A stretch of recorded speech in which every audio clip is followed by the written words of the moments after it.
Good morning, children. Stay safely at home. So, you have learnt already how to draw the images by concave mirror as well as convex mirror. So, here I have just summarized the formation of image by concave mirror. Okay, so you see when the object is, we have done from this order. Okay, so I am discussing from here only. When the object is at infinity, then image is formed at focus or focal plane. Okay, and you have seen that highly diminished image is produced, size of the image, and what is the nature? Real inverted. Then when you are keeping the object beyond C, then where the image is formed between C and F, diminished image is formed and nature of the image is real and inverted. Then you have kept the object at the point C. Then you have seen when it is kept at the point C, then image is also formed at the point C. What is the size of the image? Same size as that of the object, and nature of the image is real and inverted. Then next one, we have done kept the object between C and F, center of curvature and focus. Then where the image is formed beyond C, it was a magnified image and nature of the image was real and inverted. Then kept the object is kept at the focus. Then image is formed at infinity. What kind of image? Highly magnified, and it was also real and inverted. Then the last one, we have drawn it last one, but I have written in the first in the table. When we keep the object between F and P, this is the only case when image formed is virtual and erect and image is magnified, and where the image is formed behind the mirror. So this table everyone should learn and practice at home. This is image formation by concave mirror. So next let us summarize the formation of image by convex mirror. Now in that case, we have done this too, that when you are keeping the object at infinity, then image is formed at the focus, highly diminished image, almost it's a point, and the nature of the image is virtual and erect. But when you are keeping for convex mirror, you know that you can keep the object as, for convex mirror, pole and center of curvature is behind the mirror, so there is only one option, that you can keeping the, you can keep the object, you are keeping the object between the mirror and infinity. In that case, always image is formed behind the mirror, between this focus and pole or F and P, and image is diminished. And what is the nature of the image? Virtual and erect. Now next is, what are the uses of a concave mirror? Concave mirror is used as a shaving mirror, but we generally use the mirror for shaving purposes. We ladies, we use it for makeup mirror. So that's why I have given the option. Then second one, it is used by the dentist. It is used as a reflector in torchlight, headlights. It is used as a reflector in solar cooker. It is also used in the floodlights. I hope you know floodlights. Okay, that is the light generally used in the stadium when any match that goes on during night. So that is the floodlight, used in floodlights, and it is also used in reflector type telescope. There is no need to write reflector type, just to write used in telescope. So these are the uses of concave mirror. Next is, what are the uses of a convex mirror? Convex mirror is used as a rear view mirror in all vehicles, in automobiles. I hope everybody has observed, maybe a two-wheeler, maybe a four-wheeler, there are two mirrors in front of the driver, so that driver can see what are the vehicles or whatever is there behind the vehicle, that can be seen through that mirror. That is known as the rear view mirror. Now rear view mirror, why we use a convex mirror? There are two causes for that. So that two causes I have written here by putting asterisks. That convex mirror produces diminished and erect image, and convex mirror, field of view of convex mirror is bigger. Means instead of a convex mirror, if you use a plane mirror, then field of view from the English term only you can make out. Field of view means the area that you can see through the mirror, that is the field of view. So field of view of convex mirror is bigger than plane mirror or concave mirror. That's why these are the two reasons that convex mirror produces diminished and erect image and field of view of convex mirror is bigger. So these are the two reasons for which convex mirror is used as a rear view mirror. Important topic for exam. Then second one, it is also used as a vigilance mirror in the departmental stores. And third one also very important, it is used as a reflector in street lights. So here you must remember the point that concave mirror, it is used as a reflector in torch light, okay, and headlights of car. But in case of street light, convex mirror is used. Why? Because convex mirror is a diverging mirror. So generally for street light, what we want? We want that light should spread over a larger area. So convex mirror can do. Why it can do? Because it can diverge light over a larger area. So that's why convex mirror is used as a reflector in street lights. Now next is dispersion of light. Another very interesting topic in this chapter. Now, if you allow white light is also known as polychromatic light. From the term, you can make out what is the meaning. Poly means many. Chrome means color. So, polychromatic means it is a combination of different or several colors.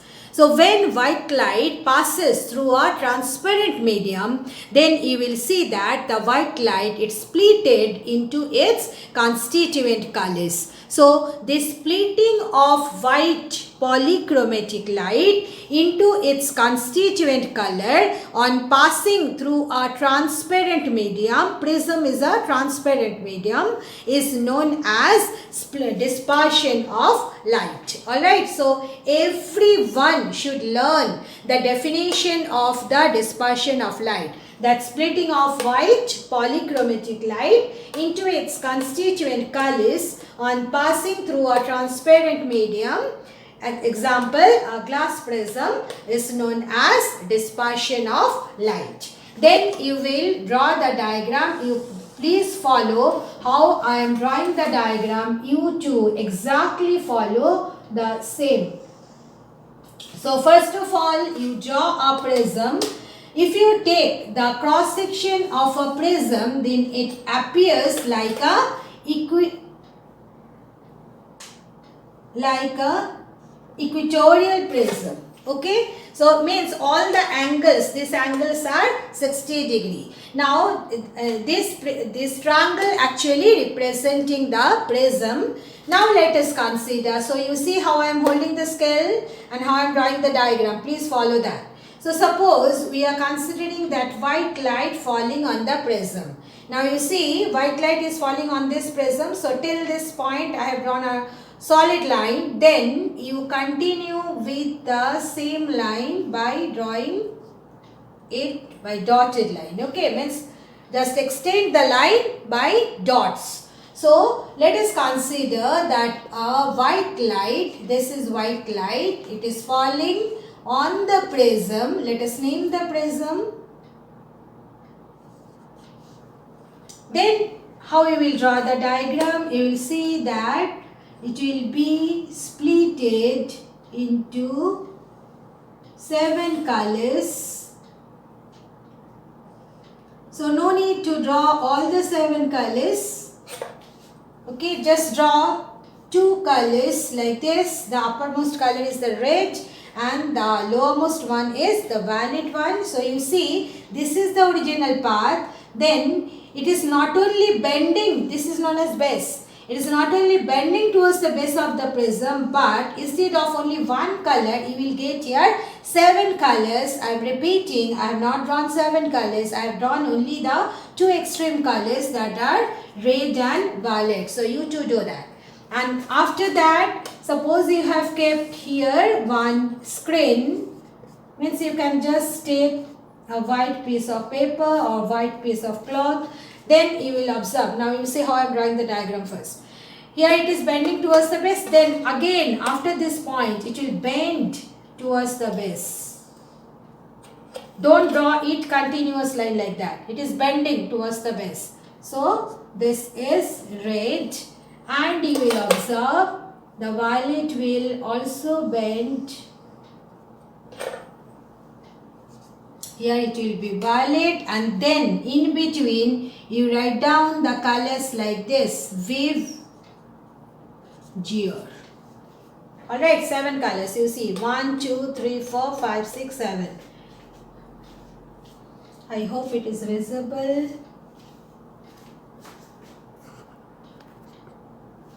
So, what are the colors? Then here you must write V stands for violet, R stands for red,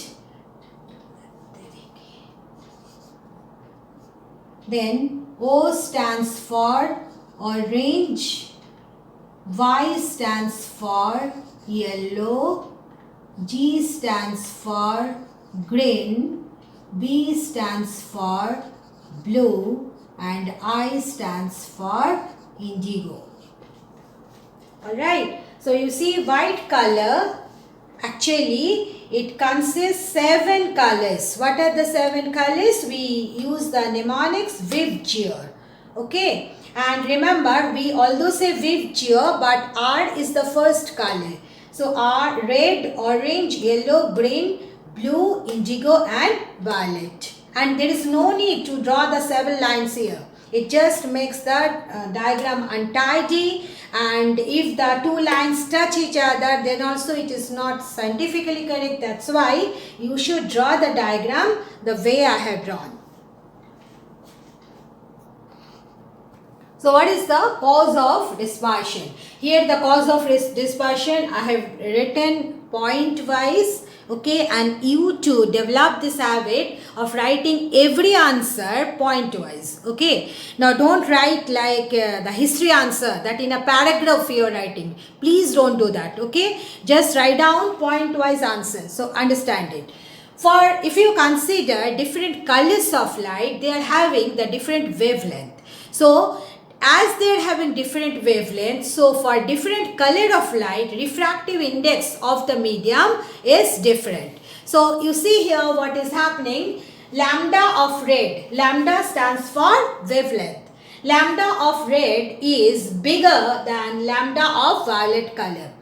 We are considering the 2 extreme color because it is understood the intermediate colors, they will lie within this 2 extreme. Okay, so that's why we just consider the 2 extreme colors. So here the wavelength of red is maximum, wavelength of red is greater than wavelength of violet. So refractive index, that is mu, that's why I have written here. What does mu stand for? Mu is refractive index of the prism. Now mu for red color, it is less than mu of the violet color. What is the cause? Here I have written. Now this part what I have written within the bracket, this is the extra information. Those who can understand it, can retain the knowledge, they only write down, and rest of the children there is no need to write this part. This is the extra information. You see here that refractive index of medium, it is given by this relation A plus B by lambda square. So when wavelength is more, then refractive index is less. So that's why what is happening, refractive index of red color, it is less than refractive index of violet. So what is happening, the deviation delta, sorry I have forgot to write, delta is the angle of deviation. Now delta is, delta for red means the deviation suffered by red color, it is less than deviation suffered by violet color. Why? This is the reason. Delta is given by mu minus 1 into A. Alright, so as mu for red is less, so delta for red is less. Okay, so what is happening, you see, when the white light is falling on the prism, red color is deviated minimum, whereas violet suffer maximum deviation. So as a result, all colors get separated from each other and dispersion occurs. So this is the cause of dispersion. Now by mistake I have rubbed the diagram. Now you have seen when you are placing the screen after the prism, then when the dispersed light falling on the screen, you have got 7 bands of colors. Okay, so these bands of 7 colors obtained on the screen due to dispersion of white light on passing through a prism is known as spectrum. So this is another important topic. You must learn this definition of spectrum. So when the light is passing through one prism, then you have seen that white light is falling on the prism and 7 colors are coming out. Okay, so one may think that prism, instead of considering this fact that white light is constituted by 7 colors, okay, the constituent color of white light are VIVGEO, you may consider that, one may consider that prism is creating all the colors. Okay, now we can means by performing this experiment, okay, we can prove that by recombining all the 7 colors, white light can be reproduced. It means that the constituent colors of white light are VIVGEO, and prism is not at all producing any color. So this experiment, it is also known as recombination of light. So carefully observe the diagram. Okay, here you see we have taken 2 identical prism. Okay, so what I said, the first point, 2 identical prism. Then you see how we have set the prism. We have set the prism in this way. One is erect and another is inverted. You see here the prism, this is the base, so it is erect, and this one inverted, the base is up. And the second point, this is the second point, that when you are setting the prism, then one should be erect, another should be inverted. Third point, their bases should be parallel. So look at the diagram when I have drawn it. This base and this base, they are parallel. So when bases are the parallel one, then you will see all the sides of the prism are also parallel to each other. So this is the setting of the 2 prism. What I said, first point, 2 identical prism. Second point, one should be set erect, another one inverted. Third one, it should be set, the 2 prisms should be set in such a way that their bases, not only bases, the other sides also become parallel to each other. Then you see, if you allow white light to fall on the first prism, then it will be splitted into 7 colors. And you see here, they are splitted into 7 colors. Not only that, while drawing the diagram, take care that the light after entering into the prism should bend towards the base. And then again when it is coming out from the prism, again it will bend towards the base of the prism. Now, these 7 colors now allowed to fall on the inverted second identical prism. Then you see what is happening. They will suffer the same, all the colors, they will suffer same amount of deviation, but now the deviation will be in the opposite direction, because light always, when it falls on a prism, it bends towards the base of the prism. So here you see all the lights, they will deviate towards the base and they will deviate by the same amount. So what is happening? They are recombining with each other. You see, that's why how I have drawn it. The red and violet light, they are meeting at the same point. All the 7 colors within them, they are meeting at the same point. So they are recombined with each other, and again they are producing white light, and white light is coming out. Take care that this white light, when you are drawing, again it should bend towards the base of the prism. So exactly the way I have drawn the diagram, you too draw this diagram. So